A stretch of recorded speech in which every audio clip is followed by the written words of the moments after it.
ਜੀਵੈ।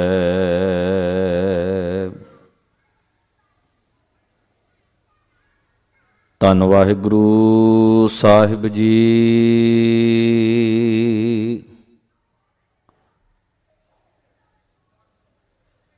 ਪੈਰੋਂ ਬਾਣੀ ਨਾਮ ਦਿਓ ਜੀਓ ਕੀ, ਘਰ ਪਹਿਲਾ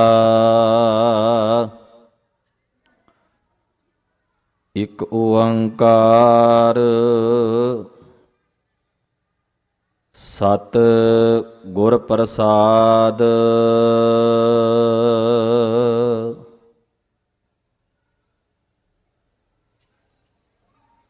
दूध कटोरै गड़वै पानी,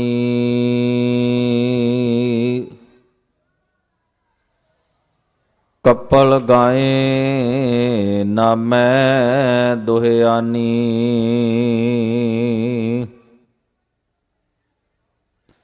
दूध पियो गोबिंदे राय,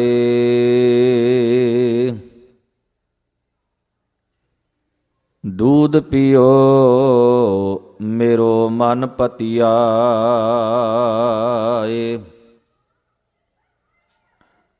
नाही तां घर को बाप रिसाए।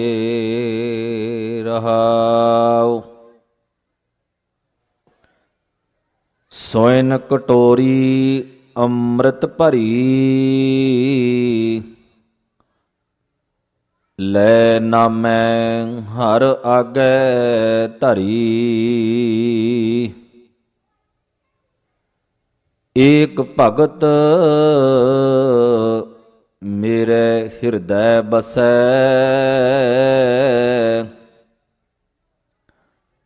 ਨਾਮੇ ਦੇਖ ਨਰਾਇਣ ਹਸੈ। दूध पियाए भगत कर गया, नामे हर का दर्शन भया। दूध पियाए भगत कर गया, नामे हर का दर्शन भया।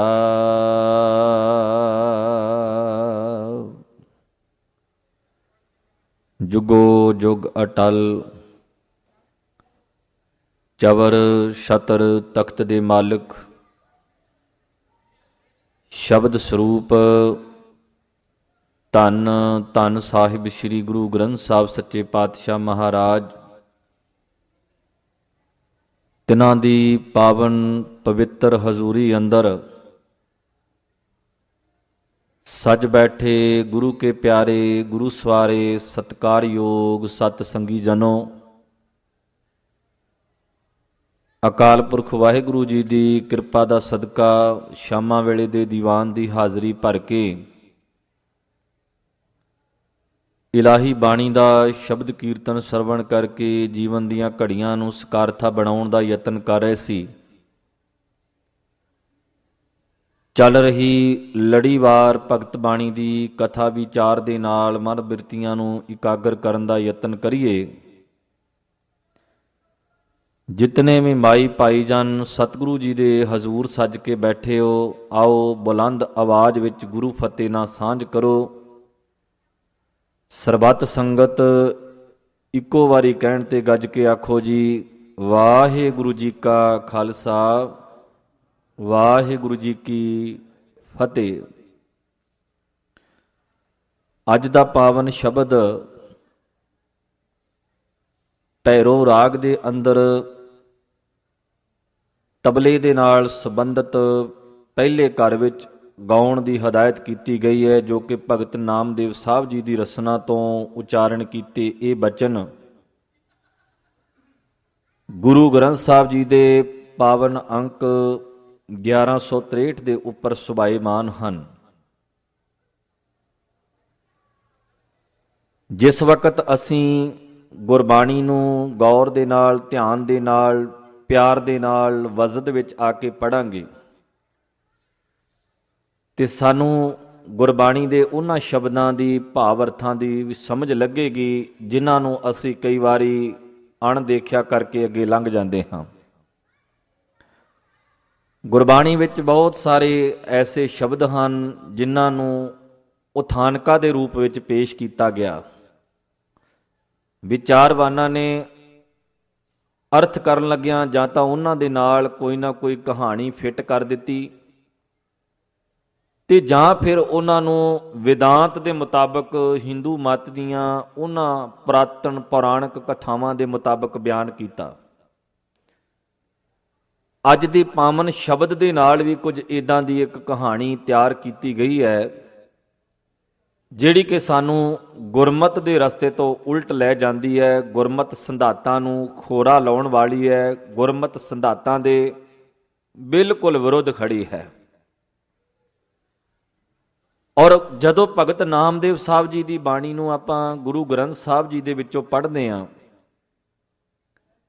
ਤੇ ਭਗਤ ਨਾਮਦੇਵ ਸਾਹਿਬ ਰੱਬ ਦੀ ਹੋਂਦ ਹਸਤੀ ਤੋਂ ਮੁਨਕਰ ਨਹੀਂ ਹਨ, ਉਹ ਰੱਬ ਨੂੰ ਹਰ ਥਾਂ ਤੇ ਵਿਆਪਕ ਮੰਨਦੇ ਹਨ।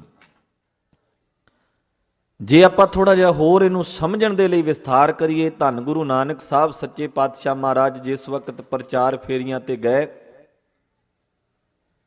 ਥਾਂ ਪੁਰ ਥਾਂ ਜਾ ਕੇ ਉਹਨਾਂ ਨੇ ਭਗਤ ਬਾਣੀ, ਭਗਤ ਸਾਹਿਬਾਨਾਂ ਦੀ ਬਾਣੀ ਜਿਹੜੀ ਉਚਾਰਨ ਕੀਤੀ ਸੀ ਉਹਨਾਂ ਨੇ ਪੋਥੀ ਦੇ ਰੂਪ ਵਿੱਚ ਦਰਜ ਕੀਤੀ ਔਰ ਉਸ ਬਾਣੀ ਨੂੰ ਗੁਰਮਤ ਦੀ ਕਸਵੱਟੀ ਤੇ ਪਰਖ ਕੇ ਸਤਿਗੁਰੂ ਮਹਾਰਾਜ ਨੇ ਇੱਕ ਪੋਥੀ ਦਾ ਰੂਪ ਦਿੱਤਾ ਔਰ ਧੰਨ ਗੁਰੂ ਅਰਜਨ ਸਾਹਿਬ ਸੱਚੇ ਪਾਤਸ਼ਾਹ ਮਹਾਰਾਜ ਜੀ ਨੇ ਉਸ ਬਾਣੀ ਨੂੰ ਆਦਿ ਬੀੜ ਦੇ ਵਿੱਚ ਦਰਜ ਕੀਤਾ।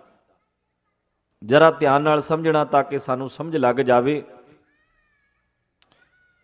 ਗੁਰੂ ਅਰਜਨ ਸਾਹਿਬ ਸੱਚੇ ਪਾਤਸ਼ਾਹ ਮਹਾਰਾਜ ਜੀ ਨੇ ਗੁਰੂ ਨਾਨਕ ਸਾਹਿਬ ਮਹਾਰਾਜ ਜੀ ਦੇ ਦੁਆਰਾ ਜੋ ਬਾਣੀ ਦਾ ਖਜ਼ਾਨਾ ਭਗਤਾਂ ਦੀ ਰਸਨਾ ਤੋਂ ਉਚਾਰਨ ਕੀਤਾ ਸੀ, ਉਹਨੂੰ ਆਦਿ ਬੀੜ ਦੇ ਵਿੱਚ ਵਿਸ਼ੇਸ਼ ਥਾਂ ਦੇ ਕੇ ਗੁਰੂ ਗ੍ਰੰਥ ਸਾਹਿਬ ਜੀ ਦੇ ਵਿੱਚ ਤੇ ਏਕ ਜੋਤ ਹੋਣ ਦਾ ਜਿਹੜਾ ਸਬੂਤ ਪੇਸ਼ ਕੀਤਾ। ਜਿਸ ਵਕਤ ਆਦਿ ਬੀੜ ਦੀ ਸੰਪਾਦਨਾ ਹੋਈ ਉਸ ਵਕਤ ਬੜੇ ਭਾਰਤ ਦੀ ਧਰਤੀ ਤੋਂ ਬੜੇ ਵੱਡੇ ਵਿਦਵਾਨ ਆਪਣੀਆਂ ਰਚਨਾਵਾਂ ਲੈ ਕੇ ਹਾਜ਼ਰ ਹੋਏ ਔਰ ਜਿਸ ਵਕਤ ਉਹ ਰਚਨਾਵਾਂ ਗੁਰਮਤ ਦੀ ਕਸਵੱਟੀ ਤੇ ਪਰਖੀਆਂ ਤਾਂ ਉਹ ਬਿਲਕੁਲ ਹੋਸ਼ੀਆਂ ਤੇ ਬਿਲਕੁਲ ਕਮਜ਼ੋਰ ਤੇ ਬਿਲਕੁਲ ਗੁਰਮਤ ਸਿਧਾਂਤਾਂ ਦੇ ਉਲਟ ਹਨ। ਧੰਨ ਗੁਰੂ ਅਰਜਨ ਸਾਹਿਬ ਮਹਾਰਾਜ ਜੀ ਨੇ ਉਹਨਾਂ ਨੂੰ ਗੁਰੂ ਗ੍ਰੰਥ ਸਾਹਿਬ ਜੀ ਦੇ ਵਿੱਚ ਦਰਜ ਨਹੀਂ ਕੀਤਾ। ਖਿਆਲ ਨਾਲ ਸਮਝੀ ਜਾਣਾ ਸਾਧ ਸੰਗਤ, ਤਾਂ ਕਿ ਆਪਾਂ ਨੂੰ ਇਸ ਸ਼ਬਦ ਨਾਲ ਜਿਹੜੀ ਘੜੀ ਹੋਈ ਕਹਾਣੀ ਉਹਦੇ ਬਾਰੇ ਪਤਾ ਲੱਗ ਜਾਵੇ। ਭਗਤ ਨਾਮਦੇਵ ਸਾਹਿਬ ਕਿਸੇ ਮੂਰਤੀ ਦੇ ਪੂਜਕ ਨਹੀਂ ਸਨ, ਉਹ ਕਿਸੇ ਦਰਖਤ ਦੇ ਪੂਜਕ ਨਹੀਂ ਸਨ, ਉਹ ਕਿਸੇ ਠਾਕੁਰ ਬਣੌਟੀ ਦੇ ਪੂਜਕ ਨਹੀਂ ਸਨ, ਉਹ ਤਾਂ ਕੇਵਲ ਇੱਕ ਰੱਬ ਦੇ ਪੂਜਕ ਸਨ। ਔਰ ਭਗਤ ਨਾਮਦੇਵ ਸਾਹਿਬ ਜੀ ਦੀ ਜਦੋਂ ਬਾਣੀ ਗੁਰੂ ਸਾਹਿਬ ਜੀ ਨੇ ਆਪਣੇ ਕੋਲ ਪੋਥੀ ਵਿੱਚ ਦਰਜ ਕੀਤੀ ਹੈ ਨਾ, ਉਸ ਵਕਤ ਉਹਨਾਂ ਨੇ ਗੁਰਮਤ ਦੀ ਕਸਵੱਟੀ ਤੇ ਪਰਖ ਕੇ ਹੀ ਬਾਣੀ ਨੂੰ ਇਕੱਤਰ ਕੀਤਾ ਹੈ ਔਰ ਯੋਗ ਸਮਝ ਕੇ ਹੀ ਉਹਨੂੰ ਬਾਣੀ ਨੂੰ ਸਤਿਗੁਰੂ ਮਹਾਰਾਜ ਨੇ ਪ੍ਰਵਾਨ ਕੀਤਾ। ਔਰ ਭਗਤ ਨਾਮਦੇਵ ਸਾਹਿਬ ਕੋਈ ਆਪਣੇ ਸਮੇਂ ਦੇ ਆਮ ਵਿਅਕਤੀ ਨਹੀਂ ਸਨ। ਭਗਤ ਜੀ ਦਾ ਜੀਵਨ ਪੜ੍ਹੀਏ ਤੇ ਫਿਰ ਪਤਾ ਲੱਗਦਾ ਵੀ ਕਿੰਨਾ ਉੱਚਾ ਸੁੱਚਾ ਜੀਵਨ ਤੇ ਕਿੰਨਾ ਰੱਬ ਦੀ ਇੱਕ ਮਿਕਤਾ ਦੇ ਵਿੱਚ ਇਹ ਰਲਿਆ ਹੋਇਆ ਜੀਵਨ ਸੀ। ਗੁਰੂ ਕੇ ਪਿਆਰਿਓ, ਇਹ ਕੋਈ ਅੰਧ ਵਿਸ਼ਵਾਸੀ ਤੇ ਅਨਧਰਮੀ ਤੇ ਅਨਮਤੀ ਜੀਵਨ ਨਹੀਂ ਸੀ। ਇਹ ਤਾਂ ਇੱਕ ਰੱਬ ਦੀ ਪਿਆਰੀ ਰੂਹ ਸੀ ਭਗਤ ਨਾਮਦੇਵ ਸਾਹਿਬ, ਜਿਨ੍ਹਾਂ ਦੀ ਰਸਨਾ ਤੋਂ ਉਚਾਰਨ ਕੀਤਾ ਅੱਜ ਦਾ ਸ਼ਬਦ ਆਪ ਜੀ ਨੇ ਸਰਵਣ ਕੀਤਾ। ਜੇ ਆਪਾਂ ਗੱਲ ਕਰੀਏ ਭਗਤ ਕਬੀਰ ਸਾਹਿਬ ਜੀ ਦੀ, ਉਹਨਾਂ ਦੇ ਜੀਵਨ ਨਾਲ ਵੀ ਇਦਾਂ ਦੀਆਂ ਕੋਝੀਆਂ ਕਹਾਣੀਆਂ ਸਾਡੇ ਵਿਦਵਾਨਾਂ ਨੇ ਘੜੀਆਂ। ਖਿਆਲ ਕਰਿਓ, ਭਗਤ ਕਬੀਰ ਸਾਹਿਬ ਜੀ ਦਾ ਇੱਕ ਸ਼ਬਦ ਹੈ ਜਿਸ ਸ਼ਬਦ ਦੇ ਵਿੱਚ ਉਹਨਾਂ ਨੇ ਜ਼ਿਕਰ ਕੀਤਾ ਹੈ, ਕਰਬਤ ਭਲਾ ਨਾ ਕਰਬਟ ਤੇਰੀ, ਲਾਗ ਗਲੇ ਸੁਣ ਬਿਨਤੀ ਮੇਰੀ, ਹਉ ਵਾਰੀ ਮੁਖ ਫੇਰ ਪਿਆਰੇ, ਕਰਬਟ ਦੇ ਮੁਕੋ ਕਾਹੇ ਕੋ ਮਾਰੇ। ਇਹਦੇ ਵਿੱਚ ਬਿਰਹਾਂ ਨੂੰ ਪੇਸ਼ ਕੀਤਾ ਹੈ ਔਰ ਇਹਦੇ ਵਿੱਚ ਵਿਛੋੜੇ ਦੇ ਸੱਲ ਨੂੰ ਪੇਸ਼ ਕੀਤਾ ਗਿਆ ਵੀ ਹੇ ਪਿਆਰੇ, ਜੇ ਤੇਰੀ ਪਿੱਠ ਹੋ ਗਈ ਜਾਂ ਮੈਂ ਤੇਰੇ ਵੱਲ ਪਿੱਠ ਕਰ ਲਈ ਨਾ, ਇਦਾਂ ਗੁਜ਼ਾਰਾ ਨਹੀਂ ਹੋਣਾ। ਪਰ ਵਿਚਾਰਵਾਨਾਂ ਨੇ ਉਹਦੇ ਨਾਲ ਇੱਕ ਉਥਾਨਕਾ ਫਿੱਟ ਕੀਤੀ ਹੈ, ਇੱਕ ਕਹਾਣੀ ਫਿੱਟ ਕੀਤੀ ਹੈ। ਇਸ ਸ਼ਬਦ ਨਾਲ ਕਹਾਣੀ ਇਹ ਲਿਖ ਦਿੱਤੀ ਵੀ ਦੇਖੋ ਭਾਈ, ਭਗਤ ਕਬੀਰ ਸਾਹਿਬ ਜੀ ਦੀ ਪਤਨੀ ਭਗਤ ਕਬੀਰ ਸਾਹਿਬ ਜੀ ਨਾਲ ਰੁੱਸ ਗਈ ਤੇ ਭਗਤ ਕਬੀਰ ਸਾਹਿਬ ਗੁੱਸੇ ਹੋ ਗਏ, ਉਹਦੇ ਨਾਲ ਬੋਲਦੇ ਨਹੀਂ ਆ। ਤੇ ਇੰਨੀ ਕੁ ਨਾਰਾਜ਼ਗੀ ਵੱਧ ਗਈ ਕਿ ਭਗਤ ਕਬੀਰ ਸਾਹਿਬ ਜੀ ਨੇ ਆਪਣੀ ਪਤਨੀ ਵੱਲ ਪਿੱਠ ਕਰ ਲਈ ਵੀ ਮੈਂ ਬੋਲਣਾ ਨਹੀਂ, ਨਾ ਮੈਂ ਤੈਨੂੰ ਆਪਣਾ ਚਿਹਰਾ ਦਿਖਾਉਣਾ। ਤੇ ਪਤਨੀ ਨੇ ਬਹਿਬਲ ਹੋਈ ਨੇ ਆਖਿਆ ਵੀ ਹੇ ਮੇਰੇ ਪਿਆਰੇ ਪਤੀ, ਵੀ ਤੂੰ ਮੇਰੇ ਵੱਲੇ ਪਿੱਠ ਨਾ ਕਰ। ਕਰਵਟ ਦੇ ਮੋਕੋ ਕਾਹੇ ਕੋ ਮਾਰੇ, ਮੇਰੇ ਪਿਆਰੇ ਪਤੀ ਤੂੰ ਮੇਰੇ ਵੱਲ ਪਿੱਠ ਨਾ ਕਰ। ਲਾਗ ਗਲੇ ਸੁਣ ਬੇਨਤੀ ਮੇਰੀ। ਇਹ ਕਹਾਣੀ ਘੜਨ ਵਾਲਿਆਂ ਨੇ ਇਦਾਂ ਦੀ ਕਹਾਣੀ ਕੱਢ ਦਿੱਤੀ। ਇਹਦਾ ਅਰਥ ਫਿਰ ਇਹ ਬਾਣੀ ਨਹੀਂ, ਤਾਂ ਘਰੇਲੂ ਕਲੇਸ਼ ਹੋਇਆ ਨਾ। ਤੇ ਘਰੇਲੂ ਕਲੇਸ਼ ਦੀਆਂ ਕਹਾਣੀਆਂ ਥੋੜੀ ਗੁਰੂ ਗ੍ਰੰਥ ਸਾਹਿਬ ਦੀ ਬਾਣੀ 'ਚ ਲਿਖੀਆਂ ਨੇ। ਇਹਨੂੰ ਤਾਂ ਤੁਰਕੀ ਬਾਣੀ ਆਖਿਆ, ਇਹਨੂੰ ਤਾਂ ਖਸਮ ਕੀ ਬਾਣੀ ਆਖਿਆ, ਇਹਨੂੰ ਤੇ ਇਲਾਹੀ ਬਾਣੀ ਆਖਿਆ ਹੈ, ਇਹਨੂੰ ਤਾਂ ਅਕਾਲੀ ਬਾਣੀ ਆਖਿਆ। ਗੁਰੂ ਕੇ ਪਿਆਰਿਓ, ਮੈਂ ਅਰਜ਼ ਕਰਨ ਲੱਗਾ, ਸਾਡੇ ਹੀ ਵਿਦਵਾਨਾਂ ਨੇ, ਸਾਡੇ ਧਰਮ ਦੇ ਪ੍ਰਚਾਰਕਾਂ ਨੇ ਇਹਨਾਂ ਕਹਾਣੀਆਂ ਨੂੰ ਬੜੇ ਮਸਾਲੇ ਲਾ ਲਾ ਕੇ ਸਟੇਜਾਂ ਤੋਂ ਸੁਣਾਇਆ। ਇੱਕ ਬੇਨਤੀ ਮੈਂ ਹੋਰ ਕਰਾਂ, ਭਗਤ ਨਾਮਦੇਵ ਸਾਹਿਬ ਜੀ ਦੀ ਬਾਣੀ ਪੜ੍ਹੀਏ ਤੇ ਭਗਤ ਨਾਮਦੇਵ ਸਾਹਿਬ ਰੱਬ ਦੇ ਪੁਜਾਰੀ ਨੇ, ਕਿਸੇ ਪੱਥਰ ਦੇ ਪੁਜਾਰੀ ਨਹੀਂ ਹੈ। ਭਗਤ ਨਾਮਦੇਵ ਸਾਹਿਬ ਤਾਂ ਆਪਣੀ ਬਾਣੀ 'ਚ ਕਹਿੰਦੇ, ਏਕੇ ਪਾਥਰ ਕੀਜੇ ਭਾਓ, ਦੂਜੇ ਪਾਥਰ ਧਰੀਏ ਪਾਓ। ਕਹਿੰਦੇ ਵੀ ਮੰਦਰ ਦੀਆਂ ਪੌੜੀਆਂ ਚੜ੍ਹ ਕੇ ਜਾਣ ਵਾਲਿਆ, ਤੂੰ ਜਿਸ ਪੱਥਰ ਦੇ ਭਗਵਾਨ ਨੂੰ ਨਮਸਕਾਰ ਕਰਨ ਜਾ ਰਿਹਾ ਨਾ, ਉਹ ਤੇਰਾ ਭਗਵਾਨ ਵੀ ਪੱਥਰ ਦਾ, ਤੇ ਜਿਹੜੀਆਂ ਪੌੜੀਆਂ ਮੰਦਰ ਦੀਆਂ ਚੜ੍ਹ ਕੇ ਜਾ ਰਿਹਾ ਉਹ ਵੀ ਪੱਥਰ ਦੀਆਂ। ਦੱਸ ਇਹਨਾਂ ਵਿੱਚ ਫਰਕ ਕੀ ਹੈ? ਹੁਣ ਏਡੀ ਵੱਡੀ ਦਲੀਲ ਦੇਣ ਵਾਲੇ ਨੂੰ ਆਖੀਏ ਵੀ ਉਹ ਪੱਥਰ ਪੂਜਕ ਹੈ, ਉਹ ਪੱਥਰ ਨੂੰ ਪੂਜਣ ਵਾਲਾ ਹੈ। ਏਕੇ ਪਾਥਰ ਕੀਜੇ ਪਾਓ, ਕਹਿੰਦੇ ਤੂੰ ਇੱਕ ਦੇ ਅੱਗੇ ਨਮਸਕਾਰ ਕਰਦਾ, ਇੱਕ ਪੱਥਰ ਨੂੰ ਤੂੰ ਨਮਸਕਾਰਾਂ ਕਰੀ ਜਾਣਾ। ਦੂਜੇ ਪਾਥਰ ਧਰੀਏ ਪਾਓ, ਇੱਕ ਪੱਥਰ ਤੇ ਤੂੰ ਪੈਰ ਰੱਖੀ ਜਾ ਰਿਹਾ। ਤੇ ਭਗਤ ਨਾਮਦੇਵ ਸਾਹਿਬ ਕਹਿੰਦੇ ਵੀ ਜੇ ਉਹ ਦਿਓ ਤਾਂ ਉਹ ਵੀ ਦੇਵਾ। ਆਖਣ ਲੱਗੇ ਵੀ ਜੇ ਤੇਰਾ ਪੱਥਰ ਦਾ ਉਹ ਦੇਵਤਾ ਸਾਹਮਣੇ ਮੰਦਰ ਵਿੱਚ ਸਥਾਪਿਤ ਕੀਤਾ ਹੋਇਆ ਪੱਥਰ ਦੇਵਤਾ ਹੈ ਨਾ, ਯਾਦ ਰੱਖੀ ਜਿਹੜਾ ਪੌੜੀਆਂ ਵਿੱਚ ਲੱਗਾ ਹੋਇਆ ਪੱਥਰ ਇਹ ਵੀ ਦੇਵਤਾ ਹੋ ਸਕਦਾ ਹੈ। ਫਿਰ ਤੂੰ ਇਹਨੂੰ ਦੇਵਤਾ ਮੰਨਣ ਲਈ ਤਿਆਰ ਨਹੀਂ ਹੈ। ਤੇ ਆਪਣਾ ਫੈਸਲਾ ਨਾਮਦੇਵ ਸਾਹਿਬ ਨੇ ਸੁਣਾਇਆ ਵੀ ਕਹਿਤ ਨਾਮਦੇਵ ਹਮ ਹਰ ਕੀ ਸੇਵਾ, ਮੈਂ ਤਾਂ ਮਾਲਕ ਦੇ ਸ਼ੁਕਰ ਵਿੱਚ ਜਿਉਂਦਾ, ਮੈਨੂੰ ਨਾ ਪੱਥਰ ਪੌੜੀਆਂ ਵਾਲੇ ਨਾਲ ਕੋਈ ਮਤਲਬ ਹੈ ਤੇ ਨਾ ਮੂਰਤੀ ਵਾਲੇ ਪੱਥਰ ਨਾਲ। ਫਿਰ ਇੱਥੇ ਬਸ ਨਹੀਂ, ਭਗਤ ਨਾਮਦੇਵ ਸਾਹਿਬ ਜੀ ਦੇ ਇਸ ਸ਼ਬਦ ਦੇ ਨਾਲ ਜਿਹੜੀ ਕਹਾਣੀ ਜੁੜੀ ਹੈ ਨਾ, ਕਹਿੰਦੇ ਵੀ ਇੱਕ ਦਿਨ ਭਗਤ ਨਾਮਦੇਵ ਸਾਹਿਬ ਜੀ ਦੇ ਪਿਤਾ ਕਿਤੇ ਜ਼ਰੂਰੀ ਕੰਮ ਗਏ ਤੇ ਭਗਤ ਨਾਮਦੇਵ ਸਾਹਿਬ ਨੂੰ ਕਹਿ ਗਏ, ਅਜੇ ਬਚਪਨਾ ਸੀ, ਕਹਿ ਗਏ ਵੀ ਤੂੰ ਮਗਰੋਂ ਨਾ ਠਾਕਰ ਦੀ ਪੂਜਾ ਕਰਨੀ ਹੈ। ਸਾਰਾ ਕੰਮ ਸਪੁਰਦ ਕਰ ਗਏ ਵੀ ਠਾਕਰ ਦੀ ਪੂਜਾ ਕਰੀ ਤੂੰ ਮਗਰੋਂ। ਇਹ ਠਾਕਰ ਨੂੰ ਤੂੰ ਨਵਾਲਣਾ ਵੀ ਹੈ, ਇਸ ਠਾਕਰ ਨੂੰ ਤੂੰ ਦੁੱਧ ਨਾਲ ਇਸ਼ਨਾਨ ਵੀ ਕਰਵਾਉਣਾ ਹੈ, ਇਹਦੇ ਦੁੱਧ ਵੀ ਭੇਟ ਕਰਨਾ, ਇਹਨੇ ਪੀਣਾ ਹੈ ਇਤਿਆਦਿਕ। ਜਿਵੇਂ ਬ੍ਰਾਹਮਣ ਲੋਕ ਅਕਸਰ ਹੀ ਦੇਖਦੇ ਆ ਵੀ ਮੂਰਤੀ ਦੀ ਪੂਜਾ ਕਰਦੇ ਆ, ਦੁੱਧ ਨਾਲ ਕਰਦੇ ਆ, ਉਹਨੂੰ ਇਸ਼ਨਾਨ ਕਰਵਾਉਂਦੇ ਆ, ਮੱਥੇ ਤੇ ਤਿਲਕ ਲਗਾਉਂਦੇ ਆ। ਜਿੰਨਾ ਬ੍ਰਾਹਮਣੀ ਕਰਮਕਾਂਡ ਉਹ ਸਾਰਾ ਉਸ ਕਹਾਣੀ ਵਿੱਚ ਦਰਜ ਕੀਤਾ ਵੀ ਨਾਮਦੇਵ ਸਾਹਿਬ ਤੁਸੀਂ ਆਹ ਕੰਮ ਕਰਨਾ ਮੇਰੇ ਬਾਅਦ। ਤੇ ਕਹਿਣ ਲੱਗੇ ਵੀ ਨਾਮਦੇਵ ਸਾਹਿਬ ਨੇ ਕੱਪੜ ਗਾਂ ਚੋਈ, ਚਿੱਟੇ ਰੰਗ ਦੀ ਗਾਂ ਚੋਈ ਤੇ ਦੁੱਧ ਲਿਆਂਦਾ। ਉਹਨੇ ਇੱਕ ਗੜਵੇ 'ਚ ਪਾਣੀ ਲਿਆਂਦਾ, ਇੱਕ ਕਟੋਰੇ 'ਚ ਦੁੱਧ ਪਾਇਆ ਤੇ ਲਿਆ ਕੇ ਮੂਰਤੀ ਨੂੰ ਇਸ਼ਨਾਨ ਕਰਵਾ ਕੇ ਤੇ ਦੁੱਧ ਪਿਲਾਇਆ ਤੇ ਠਾਕੁਰ ਨੇ, ਭਗਵਾਨ ਨੇ ਦੁੱਧ ਪੀਤਾ ਤੇ ਖਿੜਖੜਾ ਕੇ ਹੱਸਿਆ। ਇਤਿਆਦਿਕ ਕਹਾਣੀਆਂ। ਇਹ ਕਹਾਣੀ ਗੁਰਮਤਿ ਨਾਲ ਕਿੰਨਾ ਕੁ ਮੇਲ ਖਾਂਦੀ ਹੈ ਆਪਾਂ ਭਗਤ ਨਾਮਦੇਵ ਸਾਹਿਬ ਜੀ ਦੀ ਬਾਣੀ ਵਿੱਚੋਂ ਹੀ ਵੇਖਾਂਗੇ ਵੀ ਭਗਤ ਨਾਮਦੇਵ ਸਾਹਿਬ ਇਸ ਗੱਲ ਨੂੰ ਮੰਨਦੇ ਨੇ।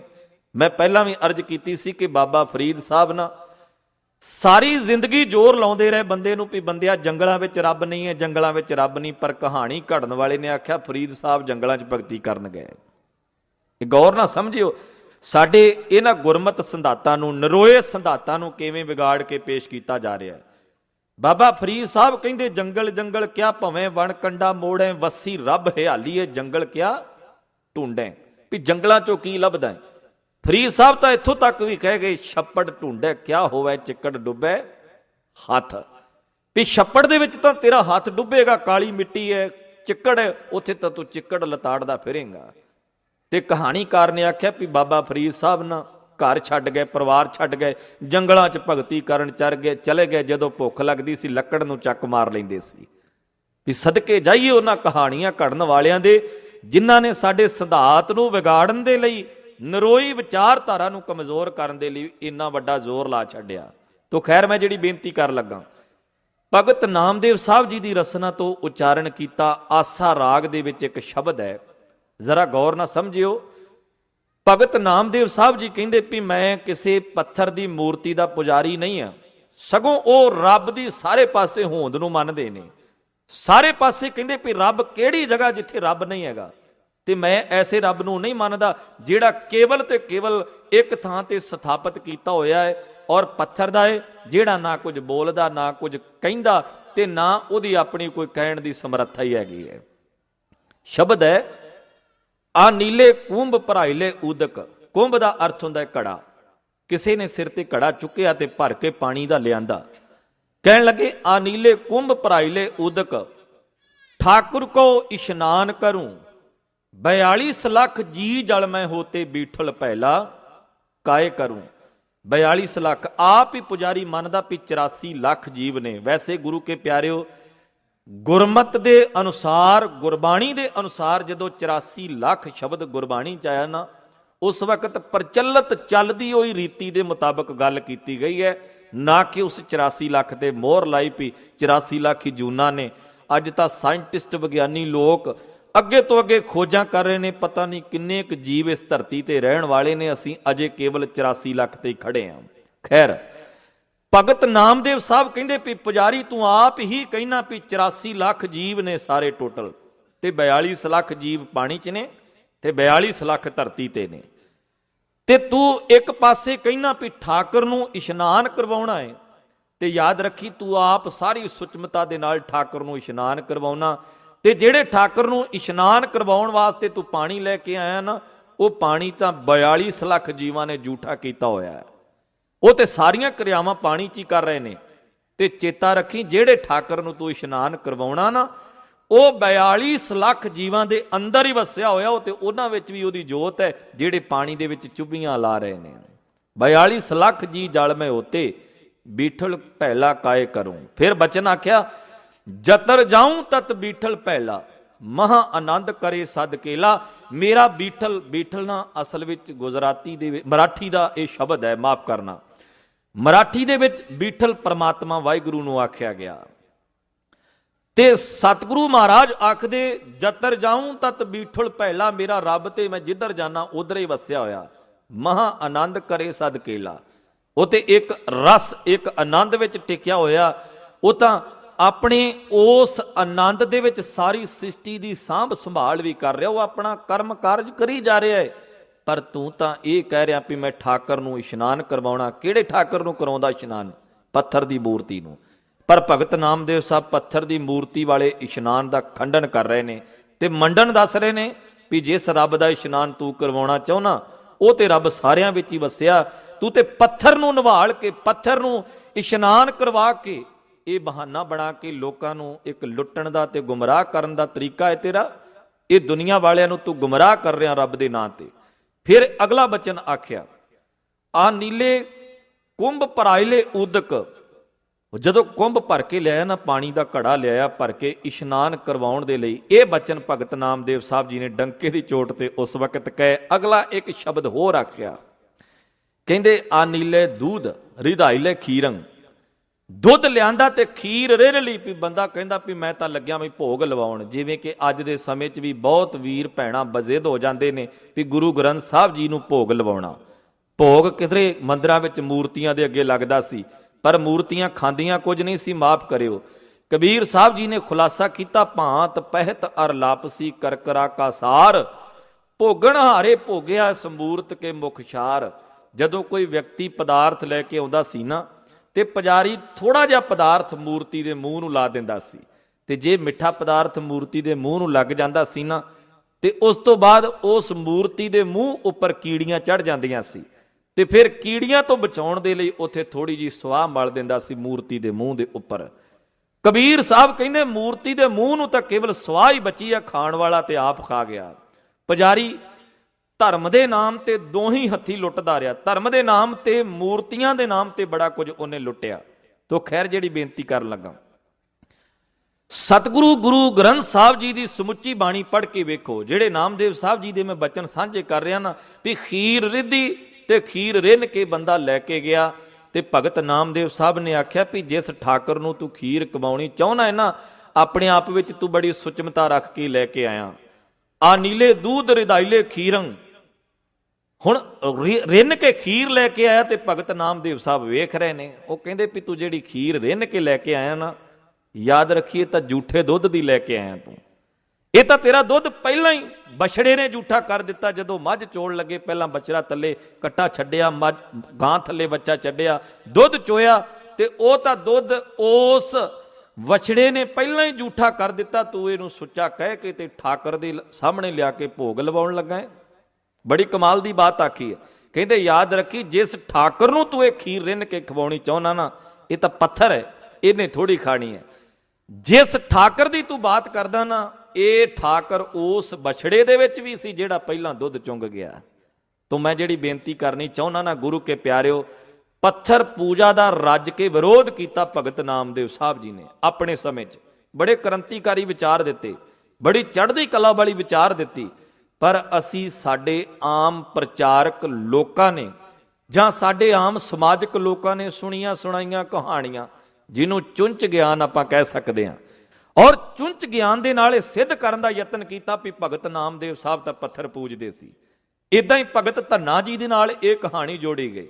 ਅਜੇ ਕਿ ਭਗਤ ਧੰਨਾ ਜੀ ਦੀ ਬਾਣੀ ਆਪ ਖੁਦ ਭਗਤ ਧੰਨਾ ਜੀ ਕਹਿੰਦੇ ਨੇ, ਧੰਨੇ ਧੰਨ ਪਾਇਆ ਧਰਣੀ ਤਰ, ਮਿਲ ਜਨ ਸੰਤ ਸਮਾਨਿਆ।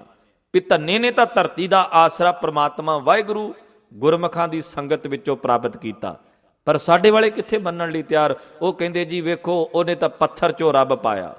ਕੀ ਭਗਤ ਧੰਨੇ ਨੇ ਪੱਥਰ ਚੋਂ ਰੱਬ ਪਾਇਆ ਕਿ ਉਹਦੇ ਤੋਂ ਬਾਅਦ ਵੀ ਕਿਸੇ ਨੇ ਪੱਥਰ ਚੋਂ ਪਾਇਆ?